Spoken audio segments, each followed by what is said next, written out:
прощения. Прошу всех рассаживаться, находить какие-то еще секретные места. Здесь мероприятие, которое проводит комиссия Общественной палаты России по СМИ.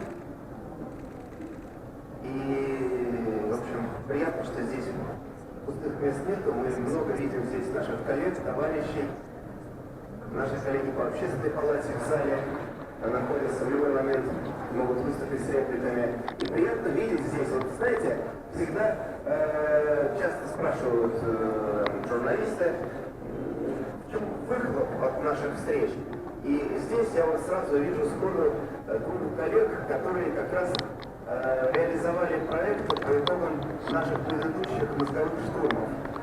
Во-первых, рад в первом ряду видеть нашего коллегу из Якутии, который за небольшой период после нашего такого рабочего мозгового штурма стал блогером активным. Уже, так сказать, там у него 800 подписчиков, и он через этот канал коммуникации как раз, ну, он и сейчас, собственно, ведет трансляцию, рассказывая и своим жителям, и представителям некоммерческого сектора Якутии, с какими информационными угрозами гражданское общество сталкивается. И сегодня мы будем вместе с коллегами, представляющими разные сферы нашей жизни, говорить о вызовах, о информационных угрозах для гражданского общества и что мы все вместе можем сделать, чтобы это преодолеть. Но не угрозами одними, потому что здесь также я очень рад видеть нашу коллегу из Ямало-Ненецкого автономного округа. Да. Потому что как раз на прошлом сообществе мы на похожей площадке обсуждали необходимость создания курсов по медиаграмотности, как обучать ребятишек еще в школах, а сам, чтобы не стать жертвами и фейк-ньюс, и жертвами кибермошенничества и угроз. И они реализовали этот проект, я надеюсь, там будет у нас возможность послушать, как подобная очень позитивная история реализуется, и ее продвинуть на масштабах всей страны. Ну а теперь о том, что нам сегодня здесь предстоит услышать, и в режиме мозгового штурма предложить свои решения для власти. Потому что угрозы информационные, идущие из сети, огромное количество. Сегодня мы будем их там, можно даже как-то классифицировать, потому что это и ложь, дезинформация, фейк-ньюс, так называемые технологии deepfake, когда на компьютерах с помощью соответствующих технологий просто создаются ложные послания, сообщения, в том числе и видео. Это множество красиво звучащих, но страшных по смыслу слов про абьюзинг, кибербуллинг, то есть травля, которую прежде всего наши дети испытывают в сети. И огромное количество других деструктивных технологий, которые мешают нам нормально развиваться и идти вперед. Не говоря уже о том, что и с помощью социальных сетей часто управляют средствами массовой информации, которые скармливают фейки. В общем, сегодня здесь коллеги из Лиги безопасного интернета, коллега Орлов, представляющий Federal Press, соответственно, Юрий Шаркович, постоянный эксперт нашей комиссии, лидер общественного движения «Гражданин». С точки зрения блогеров и журналистов, мы должны нашу компанию были разбавить Диана Кади, ведущая портала Украина.ру.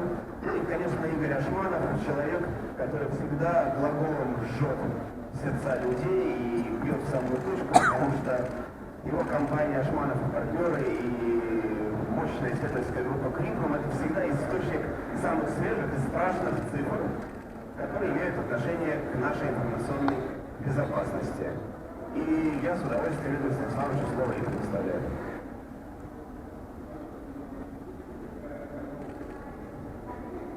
Значит, давайте пару слов скажу. Значит, вот здесь упоминалось слово фейки. Значит, на мой взгляд, это проблема, которую мало кто правильно толкует, понимает, потому что, вообще говоря, если взять проблему на Западе, там очень много, значит, поднимали шума про фейк-ньюс последние 2 года, на самом деле это фальшивая проблема, несуществующая, потому что там это просто эфемер в таком типичном западном стиле, который говорит о новостях, которые не нравятся западной идеологической машине. Вот и все. Значит, то есть под этим названием на Западе фактически вводится цензура социальных сетей и СМИ, потому что то, что там называют фальшивыми новостями, это в основном новости российских каналов. Вообще все, что противоречит мейнстриму. А мейнстрим нам известно какой. Вот. Значит, мы мониторим социальные сети и СМИ в нашей стране. У нас, наверное, самый мощный сервис в этом смысле.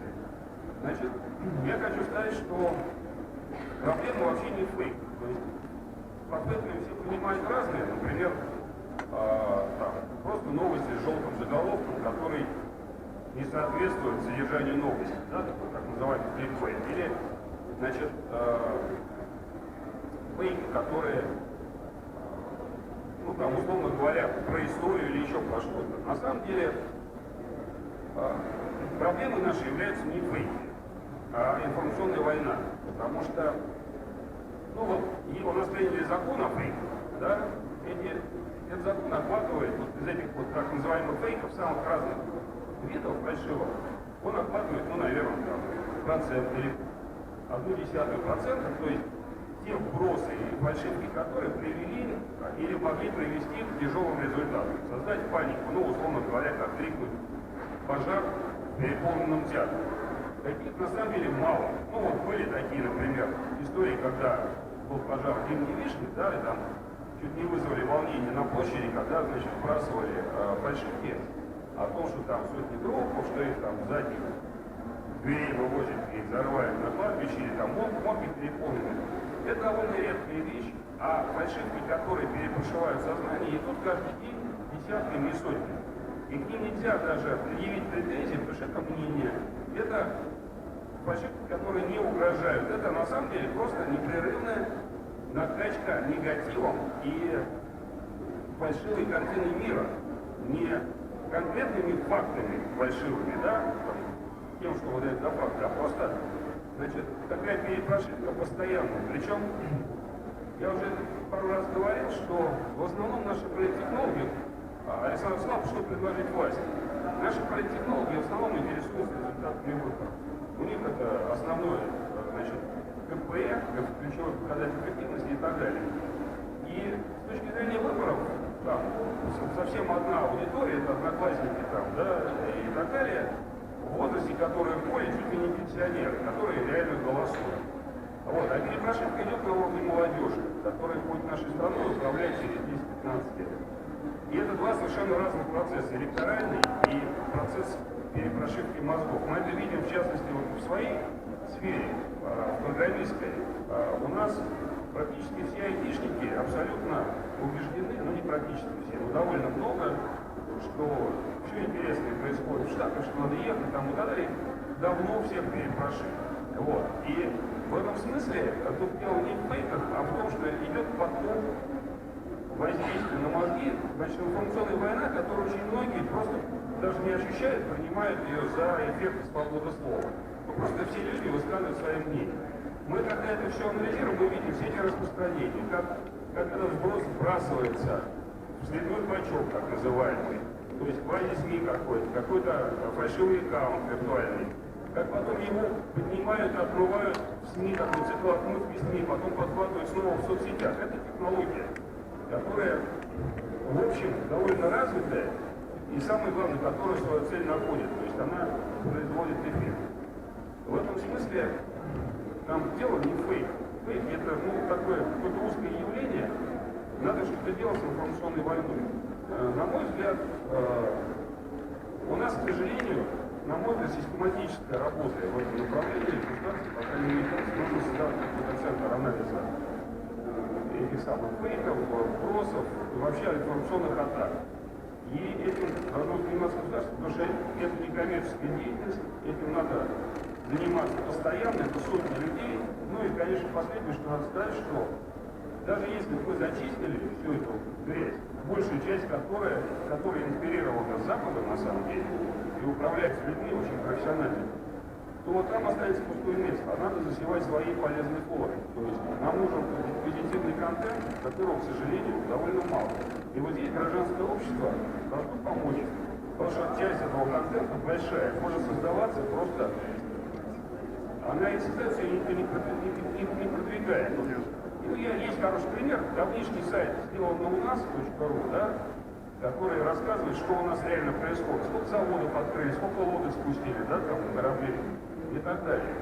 И его даже можно использовать как аргумент в споре где-нибудь в Фейсбуке. Но его мало, у него посещаемость очень большая, его мало продвигает и так далее. Таких партизанских проектов на самом деле довольно много, но это может быть сейчас уже поддержано. Игорь Александрович, ну я вот на правах модератора должен вам, нет, вы меня включаете, у нас же как-то дискуссия, я должен сделать вид, что я ничего не понимаю, задать вам глупый вопрос тогда. Потому что вот я как представитель там, гражданского общества, некоммерческих организаций скажу, ну а что вы нам рассказываете про информационную угрозу, информационная война, нас это как коснется, это вот там большие дядьки воюют, там государство с государством, а я, например, НКО где-то из глубинки, ну и что мне? В чем угроза для меня? Совет в НКО, какой я предложить не могу. Да, а чем это грозит НКО, не знаю. Чем это грозит обществу, понятно. Огромное количество подростков, например, затаскивают в антидеструктивные движения. Да, потому что деструктивные движения это тоже часть информационной войны. И детям объясняют, что снюсы там Зайчику, да, или там драка в лесу, или расчлененка, да, и там школьные расстрелы, это очень круто, модно, молодежно, прикольно и так далее. И эта перепрошивка происходит постоянно, причем там построены воронки вовлечения. Сначала широкие с невинным контентом относительно, ну да, условно говоря, чтобы затянуть суицидную группу, сначала затягивают некие романтические группы, где просто люди рассуждают о депрессии, там, да, там, вот. Дальше хуже, дальше начинают давать задания, то есть там работают технологии, которые, вообще говоря, затаскивают в эти процессы большие массы молодежи, ну если про молодежь говорить. Потом их, конечно, начинают тренировать на вывод в офлайн и на массовые действия на улицах, на самом деле. Что ультрадвижение Кручунов, что там АУЕшников, да, и всех готовят, на самом деле, на мой взгляд, к массовым действиям на улицах, каким-то форму Майдана. Вот. Ну, я не знаю, что делает НКО в глубинке, но в данный момент люди из этого НКО выглянут в окно своего кабинета, могут увидеть там горящие покрышки, например, да, и бегающие туда-сюда прийти. Ну, то есть, это просто вот это воздействие, оно все общество происходит. В первую очередь по своей молодежи, у которых, в отличие от нас, которые все-таки там пережили перестройку, нет иммунитета к ровно тем же манипуляциям, которые были применены.